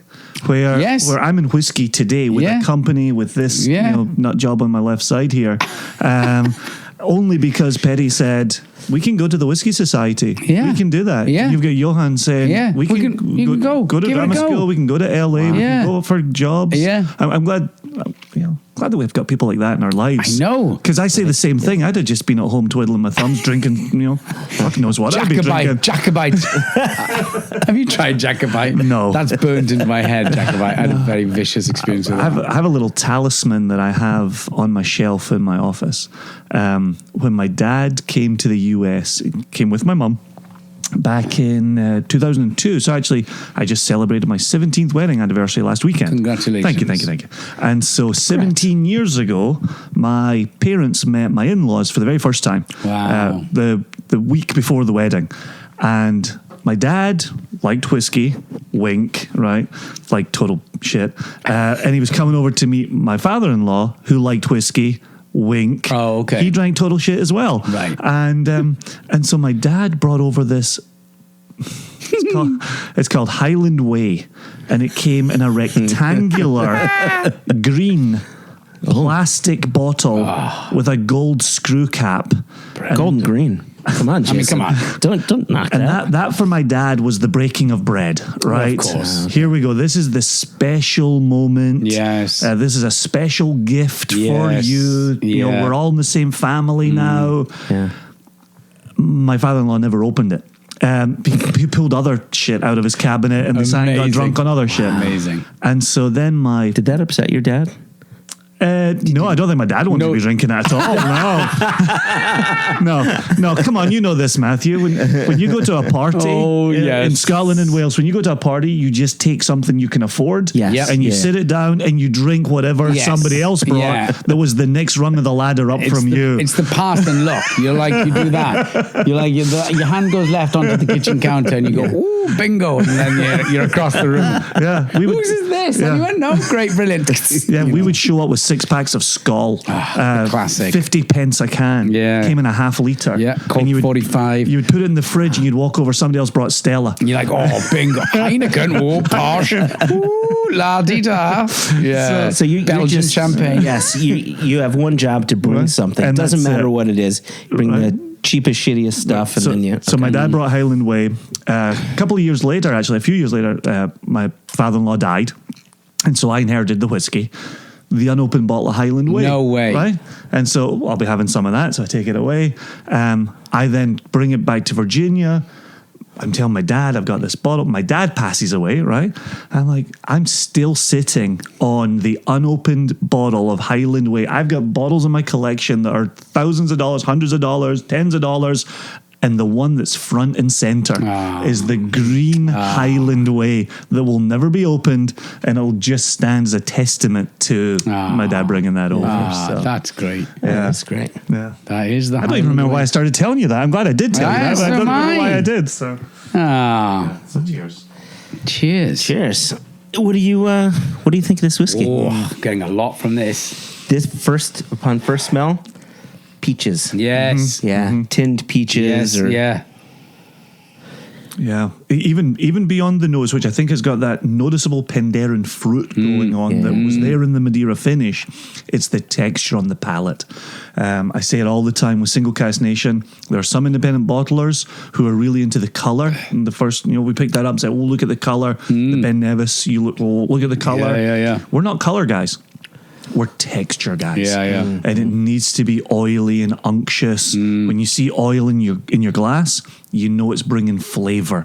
You know it's bringing texture. You know you're going to chew on that whiskey. Yeah. And that's what I'm really digging about it. I love the flavors. I love the nose. I'm digging the texture. I was going to say tin fruit. I was getting a lot. Like almost as pineapple-y in a way. Tiny bit. But it's syrupy. Yeah, really syrupy. In a good way. Absolutely. That's the texture, right? Yes. And so that's when you can even smell the texture of the whiskey. That's nasal texture. We used to talk about this internally all the time and kind of thought we were a little bit crazy to be talking about nasal texture. Right. And we went to Westland in Seattle, who we love and respect, and they've got a sensory room where one of their checklists is nasal texture. And we were like, boom. We found our people. Okay, good. We knew we were right all along. Exactly. Yeah, made me happy. So you had mentioned doing a movie with Anthony Hopkins, Titus. Yeah. And I was watching, so I didn't watch it the night of, but anyway, I watched your acceptance speech for the Emmys, which congratulations. Mazel. Again, a belated mazel tov. Thanks. But one of the things that struck me about that is toward the end, you thanked Steven Spielberg. Okay. Now, for me, as a kid growing up, I was born in 1973, and like Steven Spielberg can like poop out greatness, in my opinion. And if I was putting myself in your shoes, if I were that little kid, and then I became you as an actor and said, "I'm thanking Steven Spielberg," like, holy crap. And then you talked about, looking up to Anthony Hopkins as being this person who could pave the way for other Welsh people to become big actors, big name actors. Yeah. Was that weird? Yeah. Like working with him, with heroes, meeting these people that you're now rubbing elbows with and such. Yes. Enormously so. And it still doesn't go away. I remember the first time I met Anthony Hopkins was 24, and it was a meet and greet for the movie. And he literally is just walking out. He knows people of a certain stature, I think, know what they're bringing. So the ones who are great about it will take control, because everyone's like this. They'll walk up and goes, "Hello, my name's Tony," and you go, "I know it is." And then when I did the Americans, I knew Steven Spielberg was one of the executive producers on it because of his company. And notes would come in from Steven, via the producers. But you knew it was from Steven. Yes, yeah. But, he was this faraway kind of godlike entity, which is what he's always been. Yeah. And then 2 years ago, he was going to make The Post with Meryl Streep and Tom Hanks. So I got a call from his office saying, "Can you come in to meet Steven?" And I just went, "Wow, no, I can't. I'm so sorry, I can't." Wow. And that was... up until that point, at that point, I'd met an inordinate amount, fortunately, I've been fortunate to meet very famous people. But that, like you, like us possibly, meeting Spielberg was equal part a number of things. Terrifying, and he's the nicest person in the world. Yeah. Kind of awe-inspiring, shocking, numbing. It was like I couldn't quite control myself. And I'm very, unbeknown to me, what he was going to do, he was just going to offer me the part in the room. And I couldn't react. I didn't even say thank. I didn't say anything. Wow. I think he must be looking at me, I'm not sure if he wants to do this, because I was just going... Or he's like, that's one cool customer. He didn't jump out of his chair. Holy shit, that guy has got balls like you wouldn't believe. Yeah. Like, he now tells stories about meeting Matthew Rhys for the first time. Yeah. Like, you wouldn't believe the that Iceman? guy. Oh, yeah, nothing. The Iceman. Nothing. Ice in his veins, that guy. Yeah. He doesn't need a rock. It's inside him. Yes, you were depends to the meeting. Just Yeah. But, and then on set, the first day, I could barely act because you're so, he stands next close to camera, and then he just goes, action. And you go, there's Steven Spielberg saying action. Like, what chance do I have? And I think I actually felt sorry for him, because no wonder he surrounds himself with a crew that he's worked with for 25 years. Yeah. Because for those of us who don't know him, working for the first time, he must expel so much energy, making you feel calm and reassured. Oh, okay. Because you can see you and your rabbit in the headlights eyes going, I'm going, it's okay. When you're ready, start talking. I wonder how exhausting that must be for him. It must be, because you see it in the interactions of people who haven't met him. When he walks into a room, everyone goes, Yeah. So it's a lot of energy to be putting people at going, hey, hello, how are you? And he does it with such grace and, that's awesome. Charm. It's funny you say it, though. We got out the... was it our train stop today when we went? I was just going to say, after we parked the car, and we went round to Bubby's in Tribeca. Yeah. Walked in the door and walked past Jerry Seinfeld sitting at a table. And he's having lunch with Neil Simon. Right. And it's exactly what you just said, right? Yeah. It was, as soon as you turned that corner, it was Jerry Seinfeld. He was talking to Neil. His arms were out. His voice was elevated. I can't do it. Jerry's, and I'm definitely not going to try. Jerry Seinfeld was clearly in that room, and everybody clearly knew that Jerry Seinfeld was in that room. Right. Nobody was bothering for pictures. Yeah. Nobody was stopping to talk or anything. Yeah. It was like, he's a dude eating his lunch. Yeah. But it was Jerry Seinfeld eating his lunch in that room. Yeah. And the energy that was present there. Yeah. Really striking. Yeah. And again, we come around the corner, and that's the first face we see. And then I look at him, and then I look back, and I see he's talking to an older gentleman who looked familiar. I said, okay, I think I knew who that is, but holy crap, Jerry Seinfeld. Then we sit down, we order our meal, and I look over. I think that's Neil Simon, which his movies just... Growing up, I would watch them on repeat. His delivery on there is just beautiful. Well, could you hear what they were talking about? Yeah, no, unfortunately not. But I'm texting my wife, and I said, we're 3 tables away from Jerry Seinfeld. Holy crap, where are you? Blah, blah, blah. A couple minutes later. Oh, and by the way, he's eating with Neil Simon. It's like, oh my God. And then behind us is, do you know Mackenzie Davis? She was in *Halt and Catch Fire*. She's been in a lot of things. Anyway, she's having lunch right behind us. With her kid, with a friend who's got their kid. Right? It's all very normal. Yeah. And it's kind of like, okay, just be normal. Yeah. Just be normal. Yeah. And it's kind of fun. Yeah. You got to love New York for that. Right, that's the well, it's funny because even just before we walked in, he says, "Hey, I think that's Bobby De Niro's apartment at the top of that building." Yeah, it is. Yeah, and I was like, "Oh, Bobby, it's Bobby De Niro's apartment." Yeah. Oh, okay, Joshua. Bobby De Niro lives there. Yeah. Travel to New York enough. That's Bobby De Niro's apartment. That's Bob. Yeah, Bob's next to Bobby. Yeah. But so we're sitting down, we're having lunch, and I'm looking on IMDb, just making sure that the faces are right. Like, is that Mackenzie Davis? Yes, it is. Is that definitely Neil Simon? Yes, it is. And it got me to thinking about something. Now, obviously, this is a whiskey podcast. Yes. And occasionally we have actors like yourselves, comedians, Garth Ennis. We've never had an Emmy award-winning actor. never. Let's be honest here, pal. Well, Let's be honest. Bobby De Niro has been wanting to do it. You're like, Bob, settle down. But answer me this. Has Bobby De Niro won an Emmy? Oh, I don't know.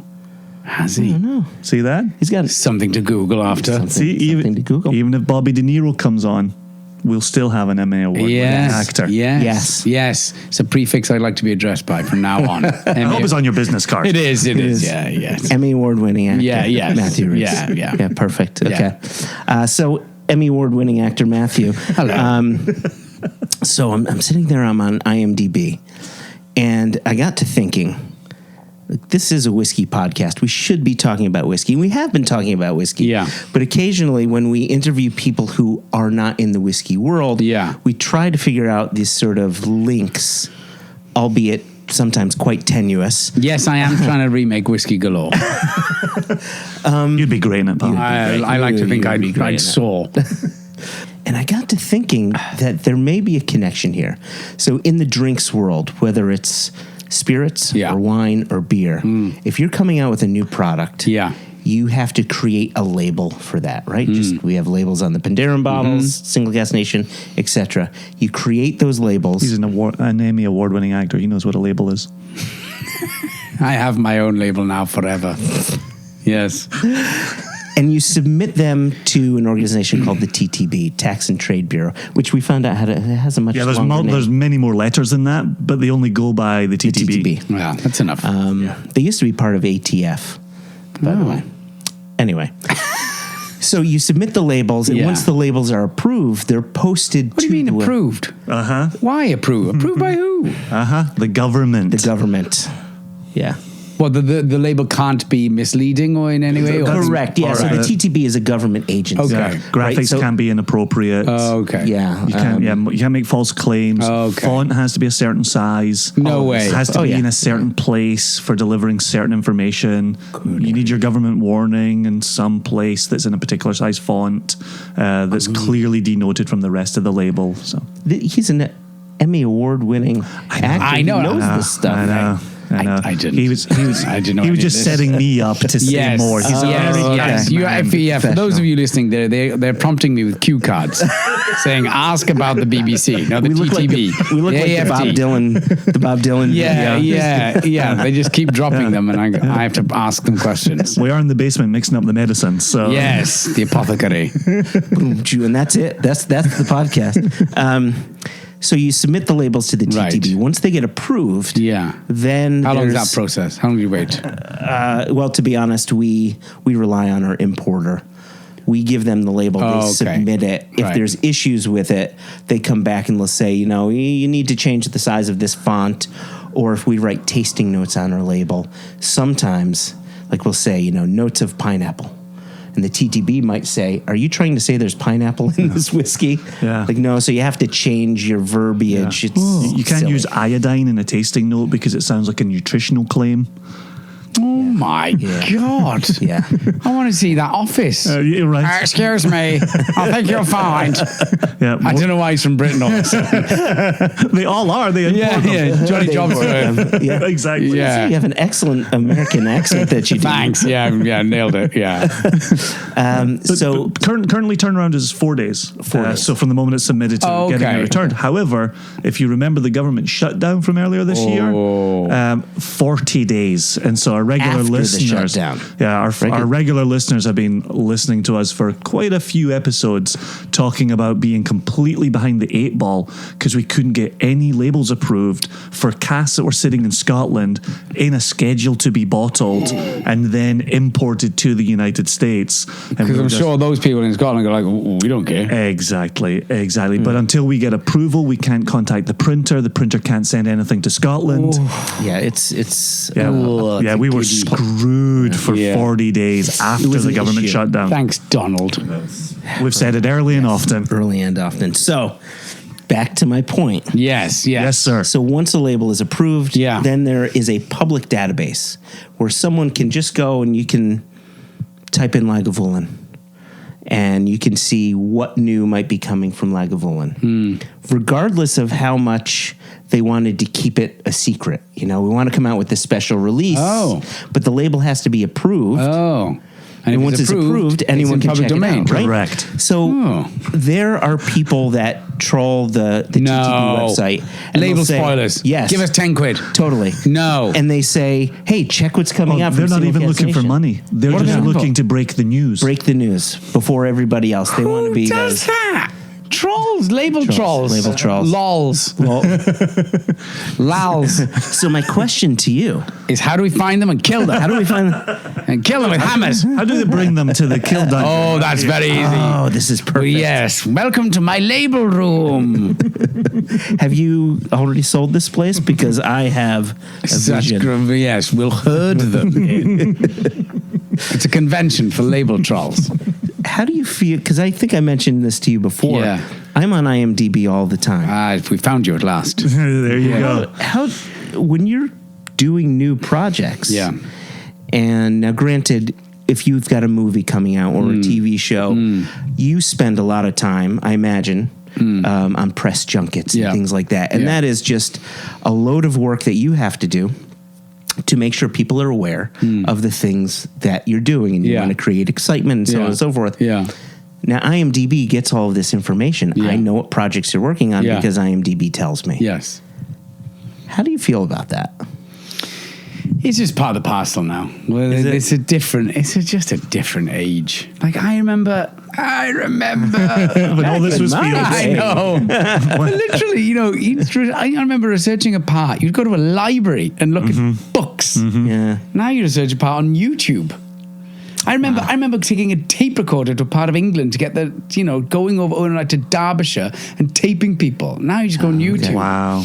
So this my long-winded response is that it's become this thing of social media and up-to-date news, and you just have to accept it and go with it, because if you try and fight it, then forget it.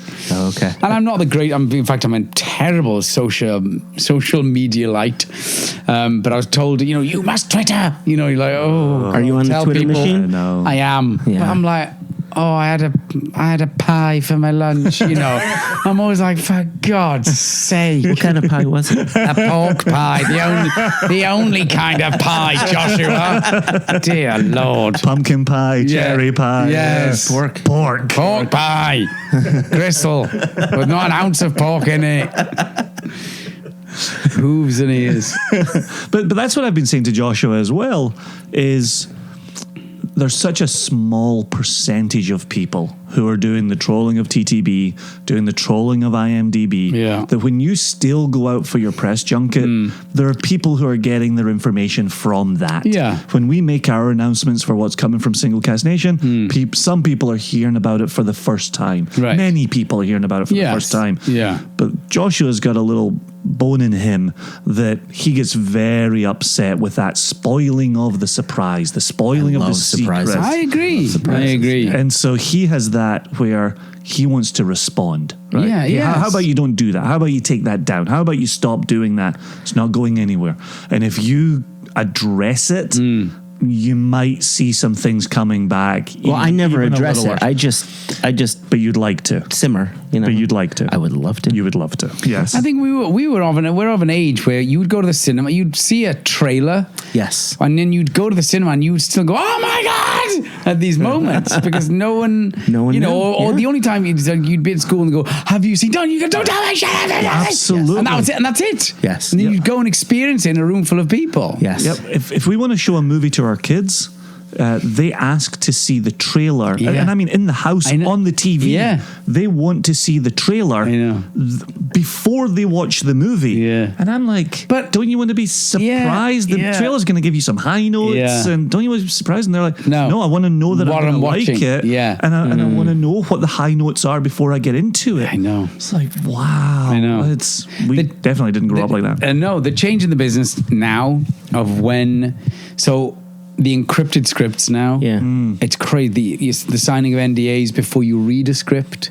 Okay. All of that, these encrypted passwords, and I'm getting more and more frustrated. Like, I'm putting the password, I can't read the bloody thing. You're like, you can't type in. You're like, it's not downloading. Or then you're like, well, it says here you've downloaded it once. Why didn't you read it? And it's like, what? I was going to read it tomorrow. Now it's on a time. You're like, what? Oh, wow. There's all of that. You've only got 24 hours to read this. You're like, oh, for God's sake.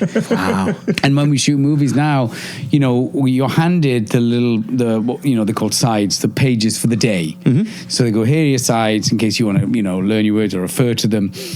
And back in the old day, you read them, they'd be lying everywhere, and you'd pick them up, and every crew member would have them. Now, just the cast to give them, and then you're asked to hand them back in at the end of the day, because the dumpster divers literally do that and dive in and try and form the script out of the sides. Holy crap. And like the Marvel, Star Wars, that stuff, it's like they're protecting plutonium. Yeah. It's unbelievable. Wow. Because Kerry just did Star Wars. You know, she saw Star Wars. It's coming out now in Christmas. I just panicked. I was like, wait, am I supposed to have seen that? Yes, it's been in the press. Are you kidding me? She's in Star Wars? She's in Star Wars. I had no idea. But the script stuff was just next level. Like no one had a script. Yeah. You had to go to a special place and read the script and then memorize it. And like you'd get these pages that blew up and, you know. But isn't it interesting again that it's back to that level of spoiler, or it's that level of having information that somebody else doesn't have? Yeah. Like the reward to me doesn't seem that great. No. And yet if you've got those levels of protection, you know that there's a need to have those levels of protection. Yeah. So there are people doing this. Yeah. It's the sense of power of going right. Yeah. Right. Yeah. Gross. We just submitted a label that we actually removed the artwork. We had to remove all of the artwork, and so the artwork is black, but the cast details are on the label. So are you allowed to do that with the government? Yes. No, it got approved. I know, but yeah. Remember So the part you put on that wasn't on the part that they approved. They're showing me the label now, and it's a picture of Donald Trump. And underneath Just of his hands, it says, so he's zooming in. make single casks great again. Yeah. MSCGA. Yes, Miskiga. Rolls off. Yeah, so that's great. Now I have 2 6 degrees of Kevin Bacon for Star Wars. Okay. Who's the other one? John Ratzenberger. Oh. My father went to university with him, and they did a little, while they were in university, they did a little film together. No way. Of course, my dad became a chemist and did other things. But and he was in Empire. He was in one of the early scenes on Hoth. I think he had like 2 lines or something like that. So, great. Pretty cool. Yeah. Ready for another dram? Yeah, ready for another dram. And you had, what time is it? 2:57. Oh. Okay. Yeah. All right. Time is flying. So this dram, by the way, Yes. this is something. And do help yourself to my 2-year-old's. He's put out a rather little number in the bar. I just realised his Ghostbusters thing is next to the which looks, I think, possibly made from an old whiskey is box. this? Yes. Oh, that's Was fantastic. it? No, it wasn't. That would have been great if I'd made a Would have been great. Ghostbusters ghost pack out of an old kind of Macallan 12. I'm glad he's digging Ghostbusters. Yeah. So I selected this one again because I'm an IMDb troll. So I saw that you're born in 1974. Correct. This whiskey was distilled in 1974. Good heavens. So And it was distilled the month I was born. yes. What month was that? June of 74. Good heavens. Yeah. So They say that. Yeah. They even give the month. Yeah. Is that month and day, is that- Yeah. The day? Is that I common? don't think we don't have the day on here. Right. but it is on the official paperwork. They have to give that. Do they? Yeah. Yeah, it's that paper trail again. Right, everybody. Thank you. I'm holding a mic. I'll give you more than that, man. Oh, well, that's good. Dear God. So this Rolling one- home. You're good. This one is from the Invergordon Distillery. Thank you, sir. Thank you, sir. And this is a different style of whiskey. This is Just watch you don't scratch the table when you put it down. No, Yeah, yeah, yes, yeah, it's Be careful. yes, it's French. But anyway, I thought it'd be nice to Brilliant. have something that was. Well, I'm a year older than this. Yes, but he is. Cheers and cheers. Cheers, gents. Lovely. Oh yeah, that's the stuff. So Invergordon is a grain distillery. So this is single grain Scotch whiskey. So it's distilled in a different way, right? Penderyn aside, Copper? yeah, copper. But Penderyn aside, most single malt producers use copper pot stills, and grain whiskey is produced in a column still. It's the same kind. Isn't that delicious? Yes. A minor Lagavulin moment there. It reminds you of what can be done. Sorcery. Wow. Yeah, old grain whiskey is well worth your time. It's well worth exploring. Really? Yeah. That follows the Penderyn Yep. really nicely. Agreed, 100%. You had such a nice thread running through the three whiskies. You're welcome. Well done. Well done. All because one said I'm an 74. I'm an Emmy award-winning whiskey pourer. Easy. Not everybody gets to see Emmy award winning. No, that's Knock very it true. off. He'll be impossible to live with if he starts giving himself that title. Are there, You were- yeah. Are No, there go whiskey awards? Oh yeah. Oh yeah. Many? Well, What are, so- what are the Oscars of the whiskey awards? The whiskey, is it Whiskey Magazine does the awards? Where are they? There's different kinds of awards. Oh, okay. Yeah, but so you have awards that are specific for whiskey, right? This, Lagavulin comes out with a new limited edition. It wins a gold award, wins a platinum or what have you. But then Whiskey Magazine has this Icons of Whiskey awards where they'll award, the brand ambassador of the year or the distiller of the year or lifetime achievements for, like David Stewart when he was 50 years in the industry. He's the master blender for the Balvenie, right? Wow. So Whiskey Magazine probably has the biggest award ceremony. And have you been? No. What?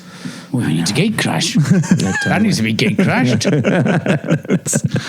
Yeah. There's a lot of things to attend. Yes. There's a lot of things to go to. After we record this, actually, next week when we're back in Scotland as Fisheel for the first time. So the Islay Festival of Music and Whiskey. And every distillery on Islay will have its own open day. They'll have its own distillery released just that day for people at the fish. And an island of, 3,000 people? Will double in size, at least double in size for the space of a week. And it'll mostly be, German accents in the air and really? Dutch accents in the air. Yeah, the Europeans will come in and hit it hard. Really? So, yeah, there won't be a lot of Scots there. And a lot of Illicks leave the island for the fish. Oh, right. Partly because you can rent out your house for an exorbitant amount of money. Right. And partly because you like Islay because it's Islay, not because it's doubled in size for a week. Yeah. So, Right. yeah. Have you been covering much of the Japanese whiskies? Yeah, we actually, the episode before this one was focused on Japanese whiskey. Yeah, so on top of Single Cask Nation, I work for the import company who brings in Penderyn, right? And who brings in Kilchoman, Port Ascaig, a bunch of other brands, including Single Cask Nation, but we also bring in Japanese whiskeys as well. Right. Single malt whiskey, rice-based distillates. Well, where's your standing on those? They're good. Yeah. Are they? Yeah. People ask me this all the time about the Japanese, English, when they brought in the English whiskey company. We don't talk about that. When Penderyn came along, right? People kept saying to me as a Scotsman, what do you think of this? Blasphemy. No, I said it's fantastic. Absolutely fantastic. Bring them in. Let's see the quality of the product. Yeah. And it's like you had said very early on, let's hope it's good. And if it's good, we'll all stand behind it. If it's not good, let's hope it gets better. Yeah. But all of them have had the good sense to bring in experts to set it up. They've got off to a good start. They haven't thought, well, let's deconstruct this glass of whiskey and let's start producing that. How do we make that happen? Right. Instead, they've brought in experts. Yeah. And so, no, I've always said more power to them. The Japanese stuff can be fantastic. Trouble now is it's so expensive and it's all on allocation. It's harder to afford it. It's harder to find it. Yeah. Stores that supported it from day one can no longer get it in. Why? Even though they helped build the category. It's supply and demand. Yeah, the majority of Really? Japanese Yes. whiskey is sold in Japan. Yeah, to give you just a quick glimpse into it, I've been drinking Japanese whiskeys since 2007, 2008, somewhere around there. And at that time, you can get a bottle of Yamazaki single malt, the 12-year-old for $35, or the 18-year-old for $90. And that was a lot for an 18-year-old at that time. That was a lot of money. Like Highland Park 18 was cheaper than that. Yeah. Wow. And now the 12-year-old is somewhere between 120 and 150, and the 18-year-old I think is $600 to $800. If you can find it. If you can find it. Wow. And that's suggested retail price. That's not necessarily what the retailers will charge you, because they can charge whatever they want to charge. Wow. Yeah, so we see this a lot in whiskey where people chase the category. Yeah. And so we just had it in American whiskey in the last month or so. I don't know if you're familiar with Henry McKenna Single Barrel. No. Great little release. Used to be able to find it for $30 a bottle. It was single barrel. It was 50% alcohol or 100 American proof. And Easy. And they would put down the exact date of distillation, and they would put down the exact date of bottling. And I actually gifted my kid one. It was always 10 years old. And on my kid's 10th birthday, I actually gifted him a bottle that was distilled the week He's a very before he was progressive born. father. Ah. Yeah. Very progressive father. And I'm so progressive, I said, and now we're going to put it away until you're 21. Yeah. And you'll thank me then. Right, and we'll open this in another 11 years, Yeah. but you've had a little gift. And so it won an award. You were just asking about awards. It won an award. You can no longer find it. It's now on allocation. If you can find it, the price is increased on it. It's just those little pockets where you're like, this is my whiskey here. Yeah, and yeah, then yeah. boom, it can just be snapped away in a second because it won a bloody award. Right. You're like, don't win awards. I know. It's the curse. So, how has winning an Emmy affected you? It's a curse. Everyone thinks you haven't worked for 9 months. Everyone just thinks you're too busy or too expensive now. And you're like, oh no, I'm just sat in a basement drinking whiskey. Help! You pronounce kill room wrong. Sorry. Yeah, silent K. And once again, thanks for making time for us. Oh, not at all. I have all the time in the world. But does that change? Would you be doing fewer auditions and things like that? Because obviously you're well-known name, been in so many things, but now as an award winner, does that affect your audition approach or how people approach you for projects? Yeah, the short answer is yes. And that is the true luxury of having done 20 odd years of auditioning. Yeah. Something comes in and go, you don't have to audition for this. And you go, the grail, the holy grail. I don't have to audition. Do you not like auditioning? No, the short answer. Is the short answer. Would anybody? I don't know if anyone knows. Get it or not. Yes, and obviously the numbers wise, you're not going to get far more than you do get. So you always prep, you learn words, you do this, you work on the scenes. Didn't get it. And you just go, yeah. It was days of my life. Yeah. Do you start imagining yourself as that character going forward? Like, I think I could really do something with this. The worst thing is because some you can go back in 3 or 4 times, Can you come back in, meet producers, come back in, meet, have a chemistry read with the leading lady or man, come back, and by the 4th time you're kind of going, I might be in with a shot. The agent's going, it's between you and somebody else. It's close. You didn't get it. You're like, oh God. That's gone on for wind weeks. out of your sails. Yeah, and you're like, you've pictured yourself in the costume. Like, how are you going to spend the money? And then you're like, oh, right. Back to the basement then. Yeah, it's for me. Just listen to that. There's an echo of single cast selection in there as well. All right, let's hear it. Well, we're doing the same thing, right? Obviously, the single cast don't have feelings, but we're being sent a range of casks. We're being asked to make a selection in there. We're judging them. We're deciding, are we going to keep it? Are we not? Will this get to star in the single cast nation livery, or will this return to a dark warehouse corner? And we pluck it out, Joshua. We pluck it out. You're the ones with the power. You're the power. You're the puppeteers. We are the Steven Spielberg. I was going to say, you're the 2 men behind the curtains. You bastards. Pay no attention to the 2 men behind the curtains. Yes, pay no attention to the men in front of you with whiskey and microphones. It's like I say to my kids, I'm kind of a big deal. Yes. Yeah, in the whiskey world. Decision makers. So we got a few questions that came in from some of our listeners. Yes. One being, where's the Isle of Jura? Yes. Spell Glenmorangie. So I'll just read a couple here if you don't mind. Good. So the first one I'll is... start with geography for 10. You'll like this. It's from a gentleman by the name of Vlad Metric. That's my dad. Yeah. Proud Russian fellow. Yes. And he says, has doing the Americans given you a better understanding of the Russian people?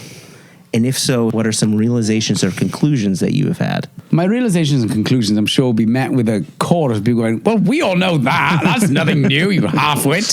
Yes, it was just maybe reinforced, I should say. Oh, there we go. Okay. But in the research I did, I just kept saying the same thing, going, God, they're so tough. But when you read about like Russian special forces, Russian special agents, you just go, oh my God, next level mental tough. And I remember there's a great documentary called The Red Army about the ice hockey team. Okay. And that was a real insight to me about because, as a Western actor, you challenge the script, you kind of go, I don't know if this is, it's a funny balance to do because Joe Weisberg, who's former CIA agent, wrote very specifically for the Russians, obviously. And we would come in going, I don't know if this is going to come across well. And he goes, but this is what they did. And so the balance is going, this is going to go to an American audience, British audience, whatever. So you kind of have to juggle this, one half of this kind of cold, calculated, but you also have to make it, in a human way, interesting and appealing and accessible. Yeah. So that was a part of the challenge of the Americans, is kind of going, I know they're Russian, I know they're special, I know they're director at S, they're these highly trained people, but they also have to be, I think, accessible to an audience. Otherwise, you don't care. Right. Exactly. Right. So that was always the balance. There was a lot of me always going, oh, this wouldn't happen. And they go, it did happen. You go, ooh, they're tough. Yeah. Yeah. So that's one thing I kind of reinforce, is how tough they were. There you go. Wow. Yeah, good. Another one from Michael Bloom. This is a bit of a long-winded question, so please. I'll bear with you. Yeah. Wake me up when it's over. Yeah. He says, my question is about cultural specificity. So I loved The Americans in part because it was a serious show firmly anchored in the USA of the 1980s when I became socially and politically aware.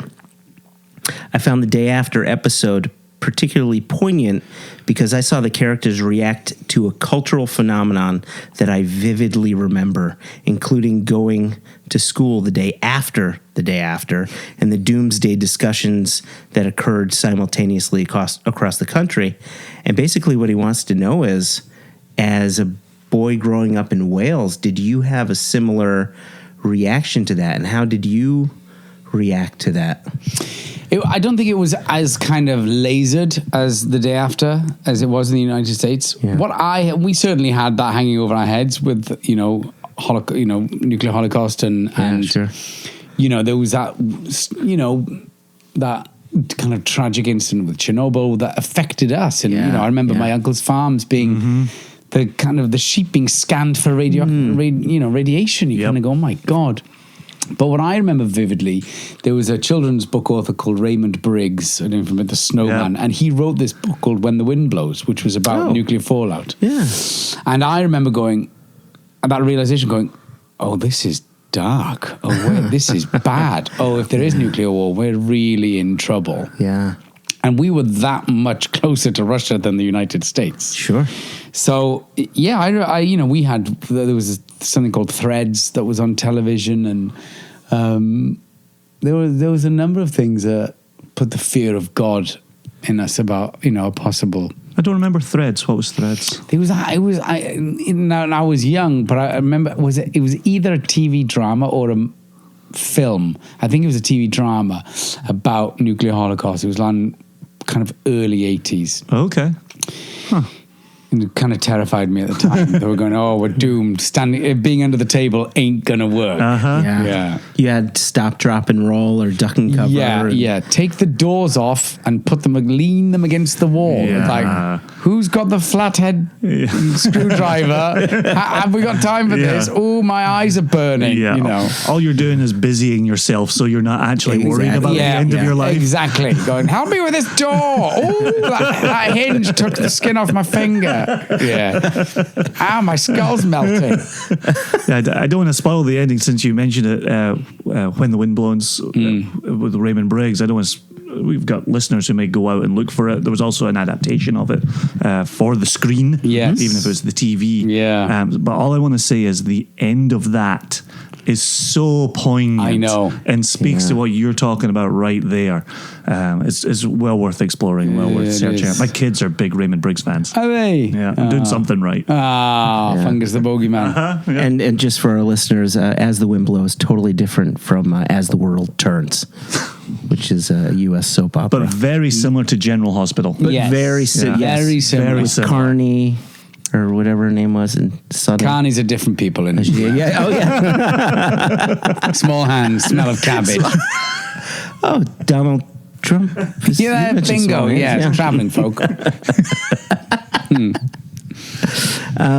Did you want to ask a misconception? Did you have another question for the good Emmy award-winning actor Matthew Rhys? No, I could talk to you all day, bloody all week. We could get easily very drunk together. Yeah, yes. Don't you boys have another event to go on to tonight? Only one does. I have to fly home. Do you want to know? So interesting. So I had my dates wrong. The event that I had scheduled in my Last calendar. No, it's tomorrow. And Now you have to have another night in New York. Yeah, exactly. Hello, darling. I'm staying. Hello. Shit, didn't work again. So we close out every episode with a whiskey misconception for you. And maybe you have one, maybe you don't. Maybe you want to take it in your own direction. And it doesn't have to be whiskey in this case. Well, it does. You haven't heard my question yet. You haven't heard my question. You just produced a bottle of Jacobite. I've got to look out for this Look for it. Jacobite. I don't know. Vicious memory of Jacobite. Because Jack did bite. Oh, right. Early and often. Oh. Yes. Whether you wanted him to or not. Yeah. As a Welshman, as somebody who's now, responsible, part of telling the Penderyn story. Yeah. Have you heard some wild misconception about Welsh whiskey, Welsh single malt, Welsh people? Oh yeah, I mean, yes, that's a day-to-day battle for telling people we don't have hairy palms and excessively large eyes because we live underground, all the rest of it. Listeners, I'm looking at his palms. Yes. Quite hairy. You haven't shaved this morning. No, I haven't. With Penderyn, people write it off before tasting it. Is that's the big one we have to overcome. That people go, I'm not going to taste a Welsh whiskey, so that's always a big one to overcome. What do you think that is? I just think the two words have never been, historically haven't been linked, and therefore, it's an uphill. Although it's on, they're nearing 20 years, you still get it. Like Welsh whiskey, God no. So that's the greatest hurdle to overcome. Yeah, to get it into mouths. Yeah, literally, and they go, oh, I wasn't expecting that. You can see the light bulb. Yes, yeah. It's there. A lot of people kind of go, oh, it's a lot more floral than I was expecting. Brilliant. Yeah. Oh, that's great to hear. Yeah. How many people tell you it's smooth? Quite a few. In fact, that's the good one is that I think ignorantly they do expect that it's going to be a lot more fiery than it is. So you kind of go, they just think it's going to be paint thinner. Yeah. And they go, oh, it's a lot smoother than I thought. Yeah, sure. You go, oh, yeah. And I think that's one of the moments, it's one of the words Joshua hates, the word smooth. If somebody tastes the whiskey, it's smooth. But I do think there's part of that connection to, I thought this was going to be fire in my glass. Yeah. And what they're telling you is it's not that. Yes. You're allowed to use the word smooth, where you're not allowed to tell somebody, I thought this was going to be fire water. Right? And so Yeah. I think there's a way people are parsing that to be nice. Yes. I do have another question for you. Have you found an Americanization to your Welshness? Have you Have you found a change in yourself? Obviously, you're in New York City predominantly, which I think would change the best of people. Yeah.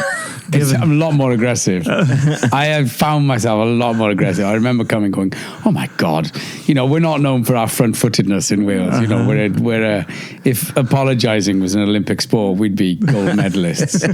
And unlike rugby, the Scots would give you a good run for your money. Yeah, yes, true. But here it was like, and I realized, it took me a long time to realize it's not aggressiveness. They're front-footed, and they have a real sense of kind of justice, which I like, because they're all about, you can't do that, like, hey, stand up, don't let, this lady needs to sit down, move. You're like, oh, right, yeah, sorry. There's a lot of that, and they're going to go, oh, they're very, they're quick to point out the wrong, which I like, because we're, I think, maybe Welsh, even British, kind of go, oh no, after you, and then seethe to the back of the head, like, bastard, whereas here, they'll tell you straight away, okay, and then it's gone. The gripe, they don't hang on to it. The gripe is gone. And that's the part I have a hard time adjusting to, is that there's no grudge being held. No, I'm like, what can you do? You're not holding a grudge. Yes. Why is your belly not on fire right now? Yes. Like, that's how you should be feeling right. You should go home and full of a shame. You should be ashamed of yourself. Yeah.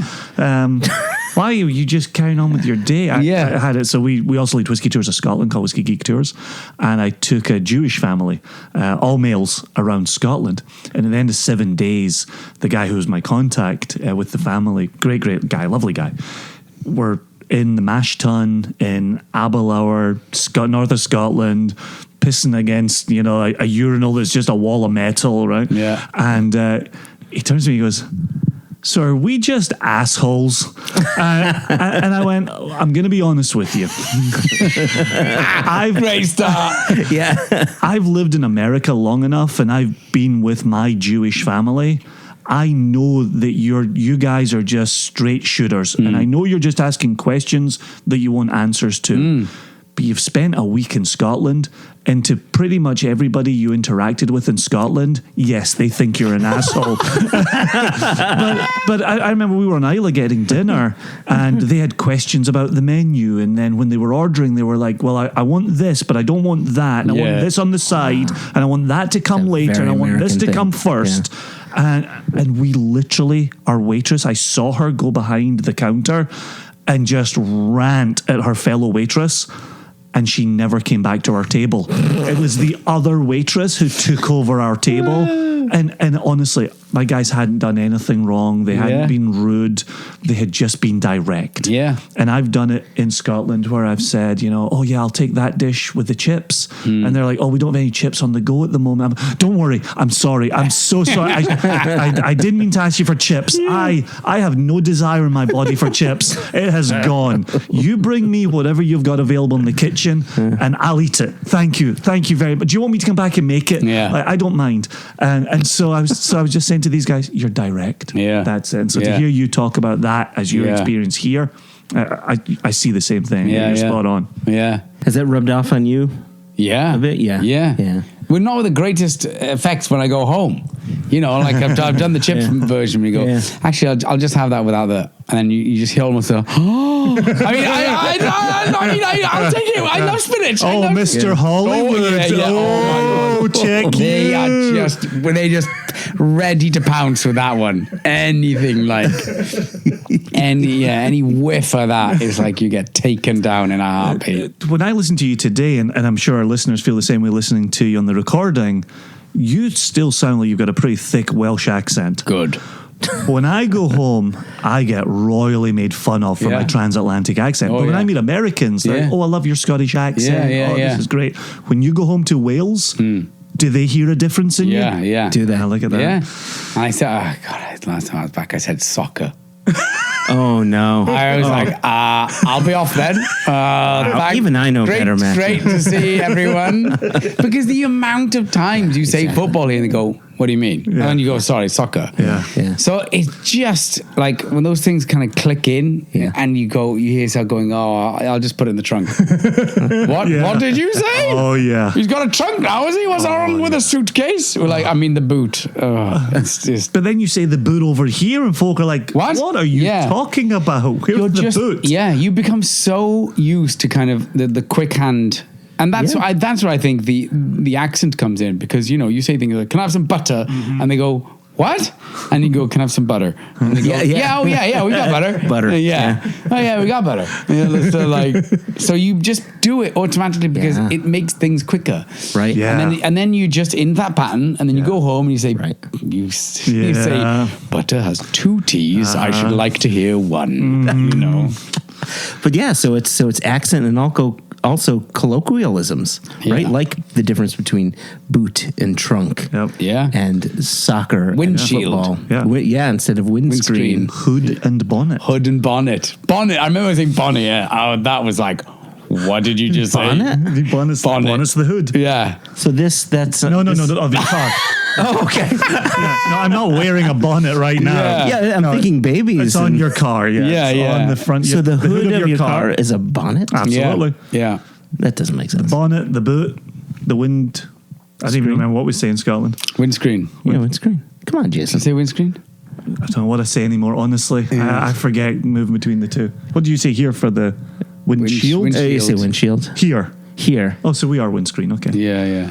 But when I go over, I say windscreen. I try to bro down as best I can. Well done. This man asked for the bill today. We were at the No cafe way. just down the road. He asked for the bill. I've always asked for the bill. Have you? I've always asked for the bill. I was telling him. I never asked for the check. When you move to America, the first thing they teach you is don't ask for the bill. Ask for the check. They beat it into you.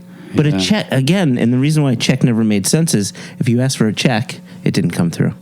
Everybody, Matthew Rhys just burped. And panicked. He got nervous. Shit. He went in midway through a great story. Oh, they let a Wookiee in. Yeah. It's amazing. Matthew Rhys is a human being. It's amazing. Nobody knew it until this moment. Cat's out of the bag. Did Carrie get to work with Chewbacca before he passed? No. Okay. No. And that's the note we're going to end the podcast on. Thank you very much, Matthew Rhys. No. Yeah. That's why you brought me here, isn't it? Bastards. We're only here for the Peter Mayhew stories. Yes. And then what did he say?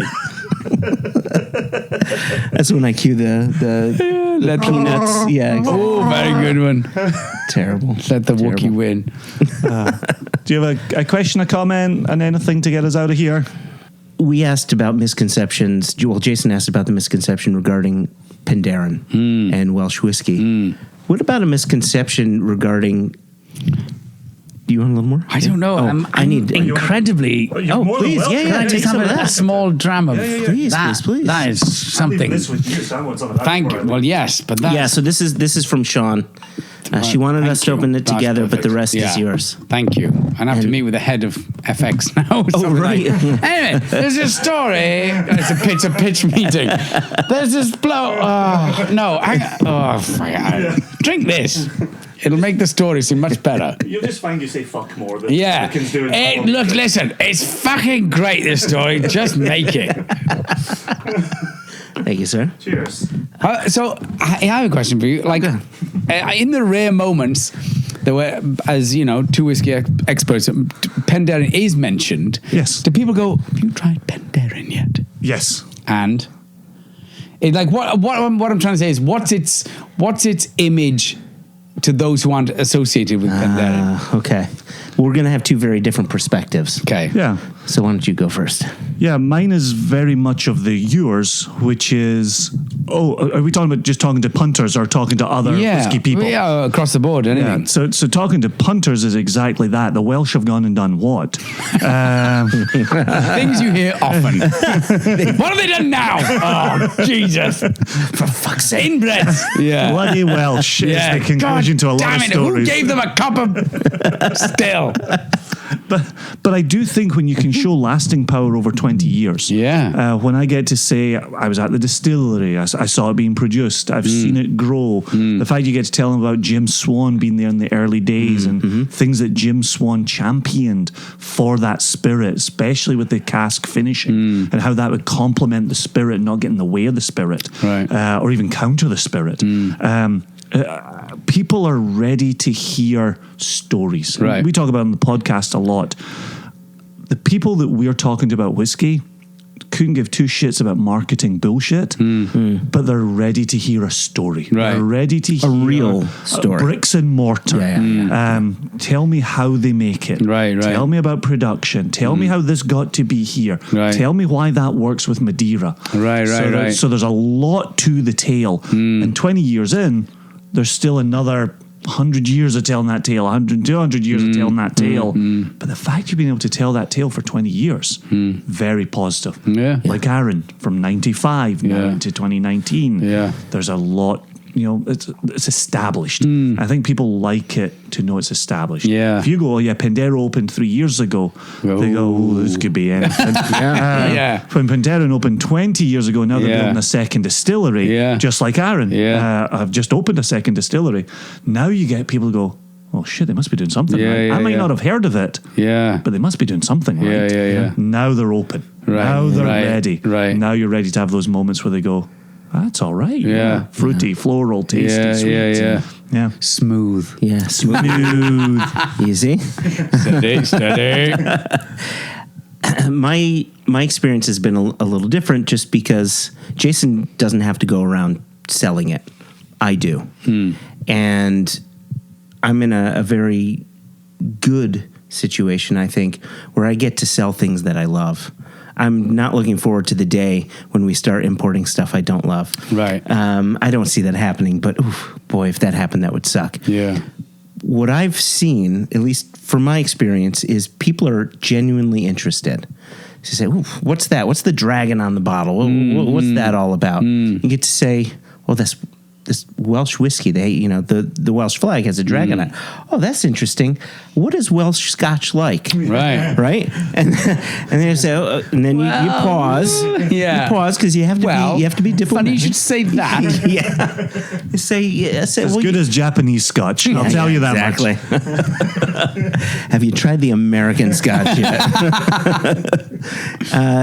So you have to be diplomatic about that. People don't really understand that anyone can make single malt whiskey. Right? And that Scotch is not code for single malt. Single malt produced throughout the world. So you say, why don't you give it a try? I say, I like that. That's different. I say, it is different. What the Welsh what Pandera's trying to do here is something very different from Scotch. This is not Scotch single malt. This is Welsh single malt. And then, so you have to kind of do that and try to educate them in a very diplomatic way. You could, be confrontational, say, what did you just say? What did you just say? Backhand them. Get out. But I find people are genuinely interested and surprised. And what I really like about Pandera and their story, right back to stories, is you've got this distillery built in 99, distilling in 2000, first distillery in around 100 years or so. And they found themselves in a very unique and rare opportunity to say, guys, we are going to be the face of single malt whiskey from Wales. I know. Right? People know, or they either know or think they know what Scotch is and what Scotch tastes like. And they're saying, no, we have to make something different. And here's what it is. And here's that first step forward. And that first impression, back to what we were saying before, where I said, were you nervous about Pandera? Right? Were you nervous that it could have been shit? Or it could have been something that just didn't hit the market. People did not fall in love with it. But I'm thankfully finding people are quite interested in it. They think the flavor is unique, that it's different. And what's very cool is as I'm taking people through, say, the first one, second one, third one, and so forth, you're able to find a common thread that there's a DNA to Penderyn that is so pretty, so fruity and floral and sometimes delicate. And when I can teach people about that, that's, again, a light bulb moment. You're like, okay, I really see what they're doing now. And I like that. Yeah. I like that part of it. Yeah, I agree. Yeah, for me, the problem is the word Scotch, right? Yeah. And it's because Scotch comes from Scotland, and you cannot make it anywhere else. Yeah. And if we said, oh, the Welsh are making a spirit that's from a category that you're familiar with, to me it would be like beer, right? Yeah. You wouldn't compare a Pilsner to a stout, a porter to a goza. And so you can travel the world, exploring those different aspects of this category beer. I think if people better understood whiskey writ large, they'd be like, oh, that's made in Ireland, and that's made in Wales, and that's made in Kentucky, and that's made in Seattle. I think people would have more fun exploring the category as opposed to blends lead the category and the rest of us are just educating on the fly after that. We're still educating people on single malt. We're certainly still educating people on single cask. Right. And so there's so much within the category that when people are just focused on Scotch, that one word, they miss out so much more. Right, because you have, and I've heard this so many times. I like Scotch, but I'm not a fan of whiskey. It's like, okay, all right. What's your next question? What's your answer after that? Right. Oh, where do I go from here? Right. Yeah. And it's comments like that when Jason and I were first conceiving this idea of a podcast, we wanted that closer, that misconception, which is Scotch is not whiskey. Oh wait, Scotch is whiskey. Yeah. And what is that teachable moment in a diplomatic way? What is that teachable moment? So that's our first response to that type of question is, let's unpack what you just said. Let's take the words in your sentence and show you how wrong you are. How stupid you are. Diplomatically without saying the quiet part out loud. Dunce. Get into my kill room. Okay. On that note, we're going to draw it to a close. Wait, did I have a? Did you press record? Oh shit! Oh, the red light's meant to be on. So let me one final question for you. Yeah. Did you have any misconceptions about the acting world that you had to come to terms with? I thought it was this, but oh boy, it's something completely different. It's sort of changed, and we touched upon it. It was the advent of social media it's become weird. It's kind of caught up in this weird thing now, whereby social media is such a huge part of it. The term celebrity, which I loathe, is now kind of journalists often refer to you as a celebrity, and you go, what the fuck does that mean? So I've seen it evolve, and I didn't think it would become that. I didn't think there would be this. I find more and more the marketing, you find yourself doing marketing stuff going, I just wanted to act. I didn't want to be doing pieces to camera going, follow me when we go on this. What am I doing? Like, do you know what I mean? So marketing and that social media aspect are evolving into this slight beast that I'm not too in love with. And that certainly wasn't what I signed up for. I went, I suppose I started acting because I would sit in a large dark room with a lot of people watching something that Steven Spielberg directed. Yeah. And that's what I want to do. You want to give those people that magic, not kind of going, I'm having a pork pie for my lunch. We say the same things. We just want to select casks. Yeah. But it's Instagram and Facebook and we're very fortunate where we have a great community on Facebook, hugely supportive, wonderful brand ambassadors for our Single Cask Nation. Right. So that part isn't a problem. Right. But the having a presence. Yeah. Or the thing that Mondays are my spreadsheet days. And it's spreadsheet day. And you better believe I drink during spreadsheet day. Yeah. But it's like, I got in this to select casks and put great casks in front of people. I want to talk about whiskey. And here I am plugging in spreadsheets, which is necessary. And I think that's the kind of the wise part of understanding the evolution, is to say it's necessary. Still get to do the acting, still get to select the whiskey. It's necessary. It's necessary to do all these other things as well. From my agent. It's necessary. He texted me right before this and said, if you could get in the necessary part, I'd really appreciate it. Yeah, checks in the post. And so how audible are your eyes rolling back when he says it's necessary? He can hear it hitting my front lobe, going like a rollout on a 35mm projector. That's perfect. I can hear them rolling over the phone. Well, it's necessary for me to keep my sanity. That's it. That's exactly it. Yeah. Cool. Well, this has been brilliant. Really Thanks pleasure. a million. A pleasure, gents. Really wonderful. Just to meet you, chat, talk about whales and shit. Same time next week. Brilliant. Same time next week. Same bad time. Same bad channel. Basement. Yeah, same basement. Yes. Cheers. Thank you. Brilliant. Thank you. Yeah. Sláinte. Yeah. Yachida. Oh, Yachida. Now it's official. Now it's official.